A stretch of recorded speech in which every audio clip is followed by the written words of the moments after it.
এই বছর আইপিএলে কলকাতা নাইট রাইডার্স মেগা নিলামের আগে একাধিক তারকা ক্রিকেটারকে ছেড়ে দিয়েছিল।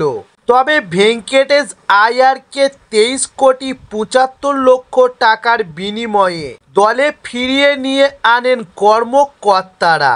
তবে গত বছর দলকে ট্রফি এনে দেওয়ার ক্ষেত্রে গুরুত্বপূর্ণ ভূমিকা পালন করেছিলেন তিনি। ফাইনালে গুরুত্বপূর্ণ সময় দুরন্ত অপরাজিত অর্ধশতরান করেছিলেন এই তারকা। কিন্তু এই বছর আইপিএলে ভেঙ্কটেশ আয়ারের ব্যাট হাতে ধারাবাহিকভাবে ব্যর্থ হয়েছেন। দলের প্রয়োজনে গুরুত্বপূর্ণ সময় জ্বলে উঠতে ব্যর্থ হয়েছেন এই তারকা। ফলে চেন্নাই সুপার কিংসের বিরুদ্ধে শেষ ম্যাচে ভেঙ্কটেশ আয়ারকে দলের বাইরে রাখা হয়েছিল। এমনকি 2026 আইপিএলের আগে এই তারকাকে ছেটে দিতে চাইছে কর্মকর্তারা।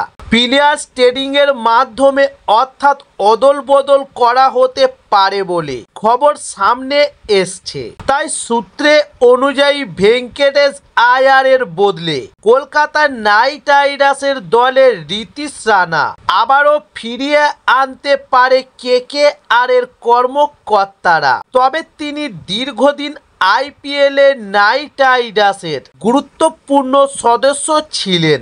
এই বছর মেগা নিলামের আগে এই তারকা ব্যাটসম্যানকে ছেড়ে দেয় নাইট কর্মকর্তারা। ফলে মেগা নিলামের মধ্য দিয়ে 4,20,00,000 টাকার বিনিময়ে রাজস্থান রয়্যালসে যোগ দিয়েছেন তিনি। তবে উত্তরপ্রদেশের এই ব্যাটসম্যানকে আবারও দলে ফিরিয়ে আনতে প্রস্তুত নাইট বাহিনী।